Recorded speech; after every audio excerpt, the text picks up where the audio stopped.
It's great to welcome to the program today Ross Douthat, who's a columnist at the New York Times and also author of the recent book, The Decadent Society: How We Became the Victims of Our Own Success. Great to have you on, Ross. Thank you. Yeah, thanks for having me. It's a pleasure. So, a lot of what you write about applies to the situation in which we find ourselves today. But in order to kind of get into that conversation, when you talk about a decadent society, what do you mean by that? Because it may not be obvious to some in our audience.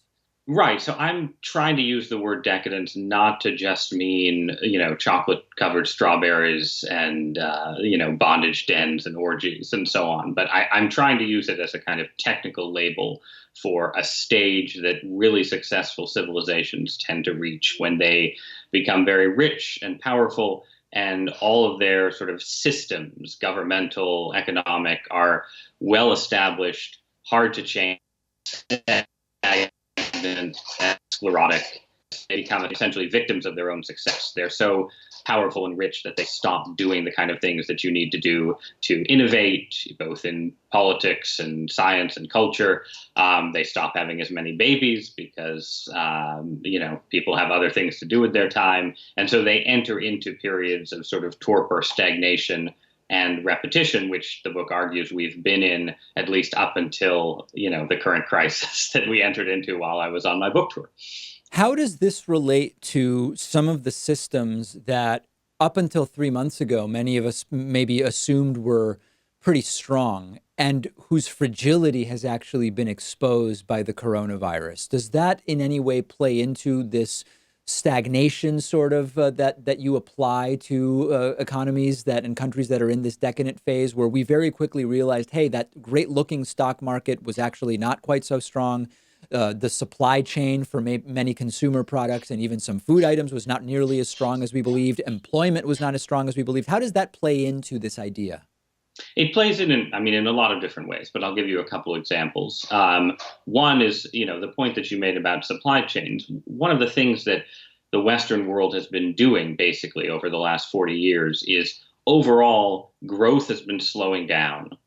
Growth hasn't been nearly as impressive as it was, in the heyday of the Industrial Revolution or the post-war boom. And so we've been trying to essentially do two things. One, spend way more money, way more public money, basically, and take on way more debt in order to sort of create the sense that we're still growing quickly. And two, we're trying to wring out sort of maximal efficiencies everywhere we can find them in order to, again, sort of goose growth. And with supply chains and, things like our basic supplies of medical equipment and masks and so on, you can see the danger in the second trend where you're so focused on efficiency because you know that you won't get strong growth without maximal efficiency that you aren't actually prepared to be flexible when a real crisis comes along and it turns out that efficiency isn't the only good. It's also good to have stockpiles of medical equipment. So that's one sort of pattern. Another pattern is just the way sort of large bureaucracies by their nature are built to pursue safety rather than innovation. And that's not a bad thing per se. Obviously, you want the FDA and the CDC to be focused on making sure that medicine is safe and vaccines are safe and so on. But it makes them inflexible, not particularly adaptable. And you end up, in this case, with a sort of temporary catastrophe like the kind we had with testing in this country over the critical 2 months when we missed the opportunity to contain the virus, where the bureaucracy's default mode is sort of the status quo is fine and we just need to make sure everything's safe. And when you actually have a new challenge, you can't adapt to it particularly quickly. Now, when we think about, so the first element you mentioned with the medical supplies, it doesn't seem to me as though the countries that are not yet at a level of what you describe as decadence uniformly did better on that issue. I mean, there was certainly a mix. There were countries that were more proactive, South Korea, not China, Taiwan. I believe that within Europe, Greece certainly was one that moved earlier and sort of more aggressively. But what other factors should we be looking at? Because it can't simply be that it was decadence that sort of prevented us from being properly ready for that. No, it's also just immediate experience, right? I mean, you have a clear division between how quickly and seriously East Asian societies and East Asian politics took this challenge and how seriously the US and Western Europe took it, mostly because it's not just that East Asian countries were in closer proximity to China. They also had sort of direct experience of SARS, in the immediate past. So they had sort of some knowledge and a sense of how bad things could get, and sort of a sense of the need to act quickly in a crisis. Whereas in the U.S. and Western Europe, there was a sense that, well, something can happen in China, and it must be, well, it's just a Chinese problem. It's the kind of thing that, could only happen in, what I think a lot of people in the West still think of China as a developing country, a country that's sort of fundamentally different from the developed world, which it is in certain ways, but obviously not in others. So there's just, I think, a level of sort of recent experience and realism about the real state of the world that was stronger in East Asia than in the U.S. and Western Europe. But I also think you could say at a larger level that there are ways in which generally the economies of East Asia do look a little less decadent generally certainly than Western Europe, but also than the U.S. in terms of sort of their general willingness to sort of embrace innovation, their sort of state capacity, this term of art that people use to refer to, how good a government is at getting things done. State capacity seems like it's been in decline in the U.S. Over the last few decades, and maybe less so in East Asia. So there's a lot of different dynamics going on. So as we see in the United States, even though at the country level we could say we are certainly one of the richest countries in the world, we have achieved a degree of what you describe as decadence, the reality about inequality means that for a large number of people, only maybe a sliver of some of these benefits are actually reaching them. When you look at, wage growth over the last 40 years and how it disproportionately has been for a small upper echelon of the economy, so to speak, or of workers, as the case may be. What is the relationship between a country that top level has achieved the status that you identify to the degree to which it's uniformly or not uniformly distributed amongst the people? I think it depends. I think there are a couple different ways that you can get inequality. And one is more decadent and one is less decadent, right? So if you look at a period like late 19th century America, you had soaring inequality. You had the era of the robber barons, the great fortunes of the Rockefellers and Carnegies were being made. And that created all kinds of social problems that eventually sort of led to the labor movement, the populist and progressive era, and the New Deal. But it wasn't an inequality that really reflected decadence. It was an inequality that reflected this age of innovation where you had sudden innovations. A few people were capturing the returns, and it took a while for those returns to spread throughout the population. Our own era, the last 30 years or so, it looks like that a little bit with Silicon Valley, where you have, internet innovation, the Zuckerbergs and so on get rich, and it doesn't spread out to the rest of society. But a lot of what we've seen outside the internet economy is a general stagnation. Slowing rates of growth, where rich people aren't getting rich by embracing innovative new technologies. They're getting rich just through the power of investments and compound interest and so on. And this is Thomas Piketty. This is sort of the argument. This is the more libertarian, in a way, version of the argument that he made in his book Capital in the 21st Century, where he basically said, as societies as growth slows down and societies get older and people have fewer kids, great fortunes become more and more consolidated and rich people live off rents.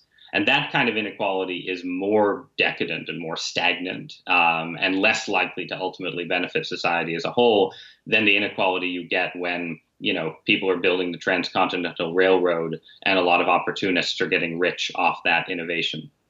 One of the things you talk about in the book is the degree to which a lot of the same political arguments just continue to be had over and over again with no real progress once a country reaches this level of decadence. And I think we can intuitively see that if we follow politics. A lot of issues that are merely political footballs, debt and deficit, just kind of tossing it back and forth. What should the role of the United States military be around the world?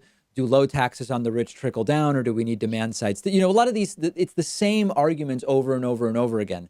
Can you talk about why the repetitive nature of these arguments is reinforced by the decadence you write about? I mean, I think decadence creates a world in which I mean, among other things, because there isn't tremendous change going on, there aren't sort of it becomes hard to win an argument, to sort of decisively win one way or another. Systems are really hard to reform and change. So, you'll get Barack Obama will be elected president, and everyone will say, oh, this is, the new Deal. He's the new Franklin Roosevelt. You're going to have a new age of liberal governance. And he passes Obamacare, which is sort of a jerry-rigged apparatus tacked on to an existing welfare state. Passing it is incredibly difficult and politically costly, and you get a huge backlash. And effectively, his presidency as a legislative force is over 2 years in. And then immediately the Tea Party sweeps in, and everyone says, well, it's a new libertarian era. And, Paul Ryan is the new, he's the new great reformer, and he's going to, undo the Great Society or something. But that doesn't actually go anywhere because people don't particularly want to undo the Great Society. And so you have, the libertarian moment quickly turns into stalemate too. So it's a combination of societies get older, they're more resistant to change. Big programs, long-standing systems are more impervious to change. And so people argue at the margins. They argue about a 39% top tax rate versus a 33% top tax rate, even while their rhetoric makes it sound like, it's the great clash between capitalism and socialism.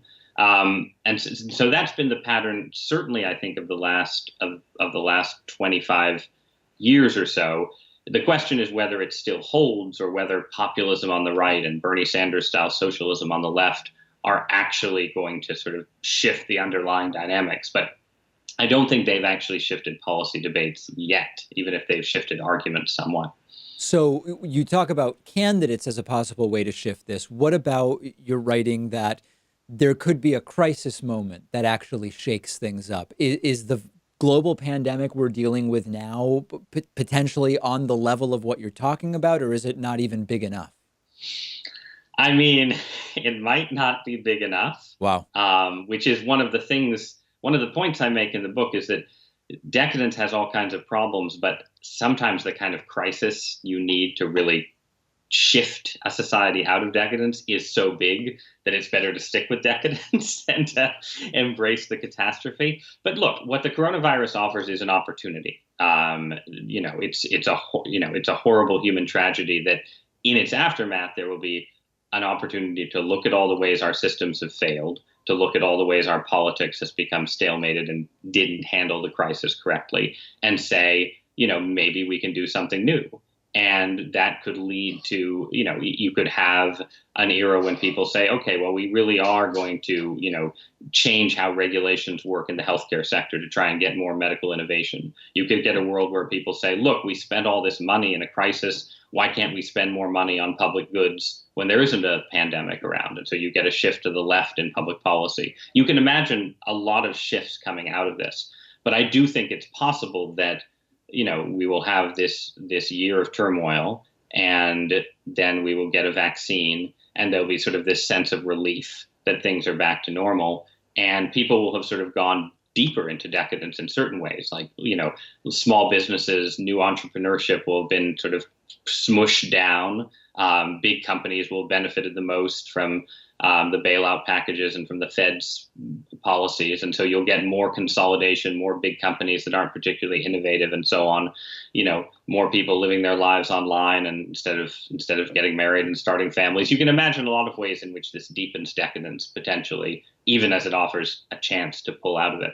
A couple weeks ago, I interviewed Brian Greene, and one of the things we talked about, because it kind of mixes in well with a few different things he deals with, was this idea that I have, which increasingly I think is naive, that if there was some really life-altering moment, like, for example, intelligent alien life arrives, right? Something really transcendent, that it would finally get humans to do away with these differences that as you talk about, often are the difference between a 36 and a 39.6% top tax rate or whatever. We would finally get past all this stuff. But I have to say that the fiasco that has been the reaction to coronavirus, where you have people who all sorts of conspiracies, and we don't even have to go into it, it, that has made me think that even something like intelligent alien life, maybe for a month, would get us to rethink some of our differences. And then it would all just kind of go back to normal, to the way things have been. I don't know. Well, I mean, the amusing thing is that we have literally had sort of footage of not probably not actual aliens, but at the very least UFOs dropped in the middle of the coronavirus crisis. Right? You've had the Navy releasing footage of unidentified flying objects, and except for a few people who I follow on Twitter, almost nobody has cared.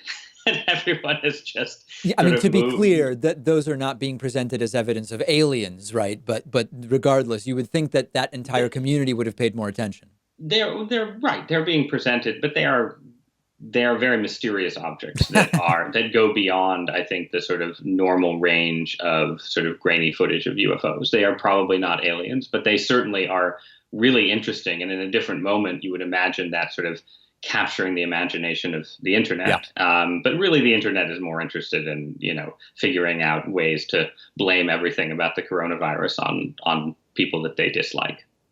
We've been speaking with Ross Douthat, a columnist at the New York Times and also author recently of The Decadent Society: How We Became the Victims of Our Own Success. Ross, I so appreciate your time. Thanks so much for having me. It was a pleasure.